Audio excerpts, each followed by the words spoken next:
Assalamualaikum warahmatullahi wabarakatuh. Perkenalkan, nama saya Reki Muhammad Ramdan dari Pendidikan Jasmani 2F NPM 192191217. Nah, di sini saya akan membahas tentang kurikulum. Nah, yang pertama ada definisi kurikulum. Nah, kurikulum sendiri memiliki pengertian sebagaimana dalam USPN No 20 tahun 2003 pada bab 1 pasal 1. Muhammad Joko 2007-82, yaitu seperangkat rencana dan pengaturan mengenai tujuan, isi, dan bahan pelajaran serta cara yang digunakan sebagai pedoman penyelenggaraan kegiatan pembelajaran untuk mencapai tujuan pendidikan tertentu. Nah, kurikulum dimulai sejak adanya kurikulum 1975 yang berpengaruh pada kurikulum 1984 dan 1994. Nah, di sini ada sejarah kurikulum. Nah, yang pertama kurikulum 1975. Pendidikan di Indonesia sudah dimulai sejak proklamasi kemerdekaan atau tepatnya pada tanggal 17 Agustus 1945. Nah, sejak saat itu telah terjadi beberapa kali pembaharuan kurikulum, mulai dari tingkat sekolah dasar hingga menengah. Pembaharuan kurikulum tersebut dilakukan untuk membuat pendidikan di Indonesia menjadi lebih baik. Menurut Jasin 1987, sudah dilakukan 5 kali pembaharuan kurikulum. Nah, pembaharuan tersebut adalah pembaharuan pertama kali dilakukan pada tahun 1947. Pembaharuan tersebut dilakukan untuk mengganti seluruh sistem pendidikan kolonial Belanda yang sebelumnya telah dicanangkan di Indonesia. Nah, pembaharuan ini sangat didukung dengan masih adanya semangat revolusi nasional dan semangat proklamasi kemerdekaan yang masih menyala-nyala.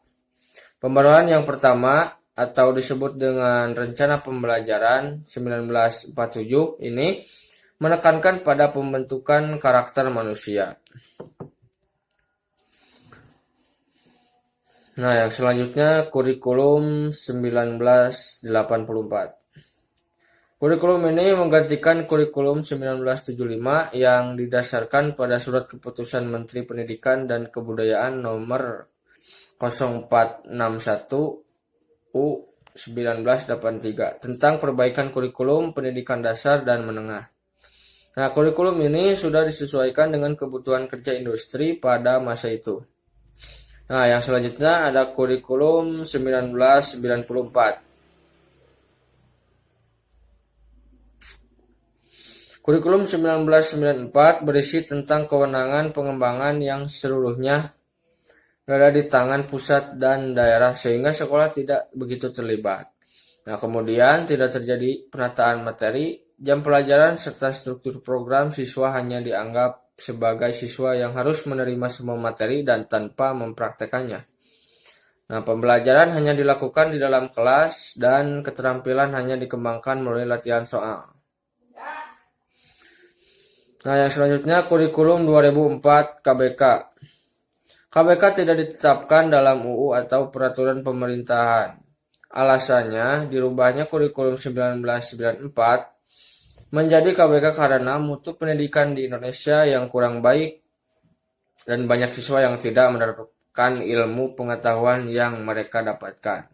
Nah, selain itu, mereka dituntut untuk menghafal materi tanpa memahaminya sehingga apa yang telah diujikan, maka materi itu akan dengan mudah lupa. Nah, selanjutnya ada kurikulum 2006. Nah, kurikulum tingkat satuan pendidikan merupakan kurikulum yang disempurnakan dari kurikulum 2004 atau KBK. Nah, kurikulum ini disusun oleh masing-masing satuan pendidikan atau sekolah. Prinsipnya hampir sama dengan KBK. Nah, TSP diberlakukan mulai tahun 2006 atau 2007. Dalam kurikulum ini, pemerintah hanya sebagai pengembang kompetensi dengan standar isi dan kelulusan. Nah, selanjutnya sekolah bebas menyusun kurikulum sesuai dengan keadaan sekolah dan siswa didik. Nah, di sini ada definisi pembelajaran. Nah, pembelajaran adalah proses interaksi peserta didik dengan pendidik dan sumber belajar pada suatu lingkungan belajar. Nah, pembelajaran merupakan bantuan yang diberikan pendidik agar dapat terjadi proses perolehan ilmu dan pengetahuan, penguasaan kemahiran dan tabiat, serta pembentukan sikap dan kepercayaan pada peserta didik. Dengan kata lain, pembelajaran adalah proses untuk membantu peserta didik agar dapat belajar dengan baik. Nah, di sini ada kaitan kurikulum dan pembelajaran. Nah, kurikulum sebagai rencana pembelajaran. Kurikulum adalah suatu program pendidikan yang disediakan untuk pembelajaran siswa. Dengan program itu, para siswa melakukan berbagai kegiatan belajar sehingga terjadi perubahan dan perkembangan tingkah laku siswa sesuai dengan tujuan pendidikan dan pembelajaran. Nah, pembelajaran merupakan suatu kombinasi yang tersusun dari beberapa unsur yaitu manusiawi, material, fasilitas, perlengkapan, dan prosedur yang satu dengan yang lainnya, saling mempengaruhi dalam pencapaian penting. Nah, manusia terlibat dalam sistem pengajaran terdiri dari siswa, guru, dan tenaga lain, seperti tenaga perpustakaan, material meliputi buku, papan tulis, board maker, fotografi, slide, film, dan sebagainya. Nah, fasilitas dan perlengkapan yang meliputi ruangan kelas, komputer, dan sebagainya. Prosedur yang terdiri dari jadwal dan metode penyampaian informasi, praktik, belajar, dan sebagainya.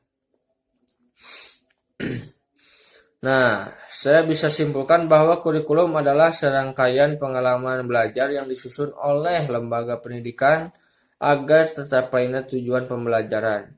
Nah, sedangkan pembelajaran merupakan suatu proses dalam menjalankan kerangka yang sudah disusun dari kurikulum. Nah, kurikulum dan pembelajaran memiliki hubungan yang sangat erat karena kurikulum itu sendiri merupakan mata pelajaran yang harus ditempuh dan dipelajari siswa untuk memperoleh pengetahuan. Nah, sekian yang dapat saya sampaikan. Mohon maaf bila ada kesalahan. Billahi taufiq wal hidayah. Wassalamualaikum warahmatullahi wabarakatuh.